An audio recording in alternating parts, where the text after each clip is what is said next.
The Federal Reserve printed approximately $3.3 trillion in 2020, equating to 1/5 of all United States dollars in circulation in the same year.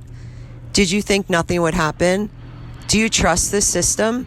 Are you really okay with the central bank digital currency? Bitcoin solves this. Time to do some research.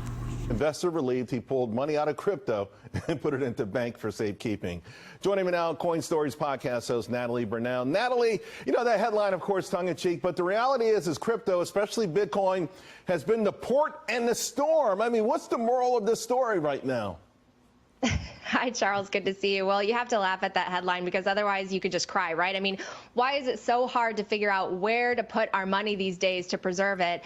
And I think it's notable to see that Bitcoin worked this weekend when banks didn't. New people joined the network, blocks were created, and new Bitcoins were minted on a predictable schedule, and it just worked. And this is what Bitcoin was designed for, because the current system, the problem with it is not just all the leverage and debt, but the trust. Satoshi warned us that banks are trusted to hold our money, but instead they lend it out in waves of credit bubbles with just a fraction in reserve. And so people just need to remember that when they give their money to the bank is making bets with your savings. It's not sitting there. It's not backed one-to-one. You're essentially trusting the bank to manage counterparty risk. And what you have in return is an IOU on the screen. And the difference with Bitcoin is you have a bearer instrument with no issuer that you can self-custody with no counterparty risk, and you don't have to trust anybody but yourself. I just hope that lawmakers soon realize that Bitcoin is accretive. It's not destructive. It will make the world more stable, not less. It adds to the human experience, and it's a store of value competing with all the other assets for stores of value.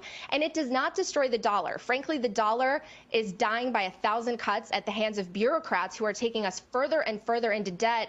And Bitcoin is a way to strengthen the whole system by presenting an alternative, a form of hard money tied to energy, decoupled from politics. Yeah, but how will lawmakers curry favor? How will lawmakers print money for the next welfare program that curries favor, or the next special interest that curries favor?